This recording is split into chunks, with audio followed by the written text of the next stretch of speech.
Tapi kalau kita kerja, relaksasi, tapi tidak ada tes, ya bencana. Jadi tolong deh, masa 10.000 sehari? Pak Jokowi diminta mendisiplinkan menterinya, nggak usah ngomong COVID deh kalau bukan bidangnya. Ngaco.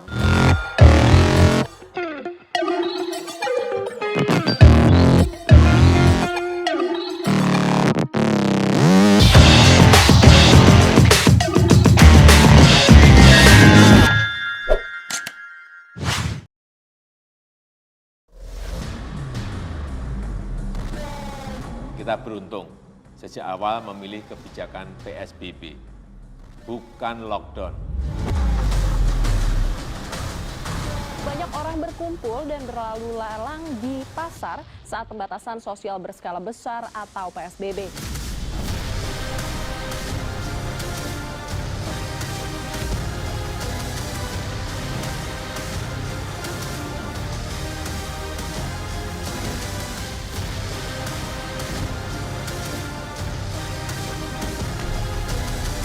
Pelonggaran untuk PSBB agar dilakukan secara hati-hati.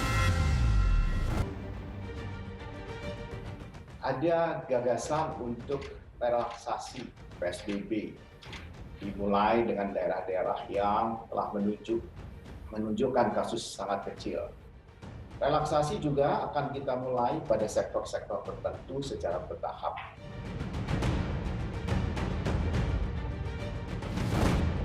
Kita juga harus membuat langkah-langkah yang bisa menjaga keseimbangan antara kesehatan dan kemanusiaannya tidak dikompromis, tapi kemudian kegiatan sosial dan kegiatan ekonomi mulai bisa dipulihkan secara berangsur-angsur.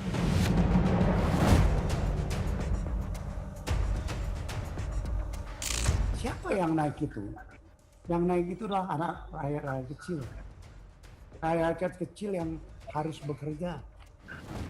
Dengan kereta api dia hanya mengeluarkan Rp8.000.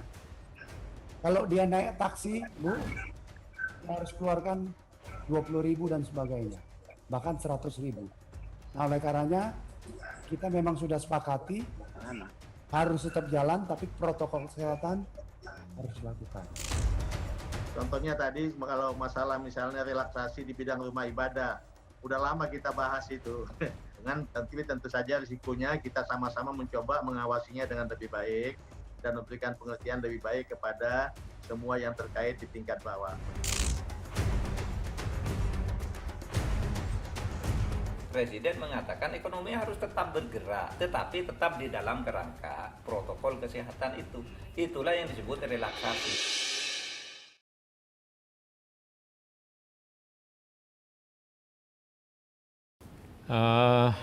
Belum ya, tetapi kita ingin terus akan melihat angka-angka, akan melihat fakta-fakta di lapangan. Intinya kita harus sangat hati-hati, jangan sampai kita keliru memutuskan, tapi kita juga harus melihat kondisi masyarakat sekarang ini. Kita ingin masyarakat produktif dan tetap aman dari COVID.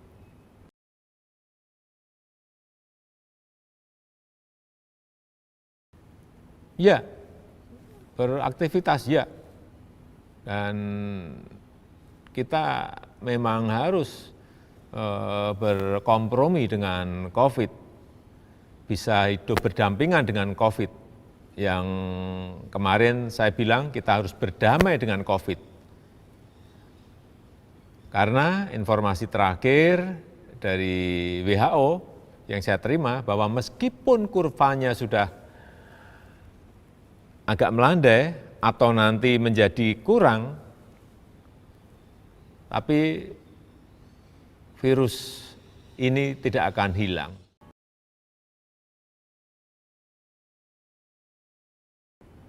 Enggak. Bukan seperti itu. Berdampingan itu justru kita tidak menyerah, tapi menyesuaikan diri. Kita lawan keberadaan virus COVID tersebut dengan mengedepankan dan mewajibkan protokol kesehatan yang ketat yang harus kita laksanakan. Dan pemerintah akan mengatur agar kehidupan kita berangsur-angsur dapat kembali berjalan normal sambil melihat dan memperhatikan fakta-fakta yang terjadi di lapangan. Saya tekankan keselamatan masyarakat tetap harus menjadi prioritas. Ini jangan dibenturkan sebagai sebuah pilihan. Ini bukan dilema. Kehidupan kita sudah pasti berubah untuk mengatasi risiko wabah ini.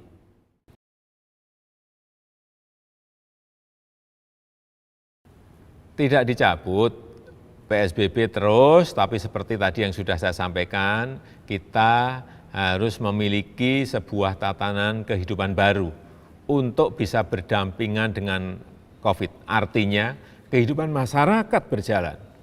Sekali lagi, kehidupan masyarakat berjalan, tapi kita juga harus bisa menghindarkan diri dari COVID dengan cara tadi.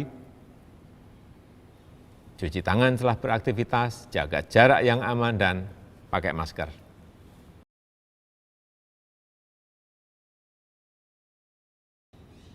Ya, tentu saja nanti setelah diputuskan, sektor-sektor usaha yang tutup berangsur-angsur bisa buka kembali. Tentu dengan cara-cara yang aman dari COVID, agar tidak menimbulkan risiko meledaknya wabah.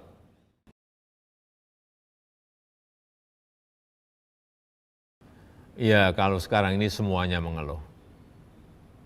Karena pasti pendapatan asli daerah, PAD-nya menurun drastis. Dan ini yang dikeluhkan oleh daerah-daerah, ada yang menurun sampai separuh, ada yang menurun 30%. Ya karena aktivitas masyarakat juga anjlok sehingga retribusi tidak bisa dipungut. Sekali lagi ini relevansi dari sebuah kebijakan pasti konsekuensinya ada, yaitu income PAD turun.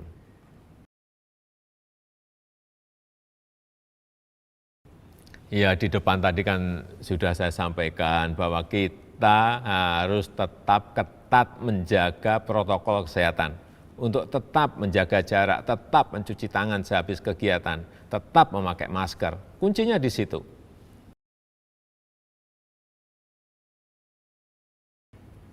Iya, nanti akan dievaluasi terus setiap waktu,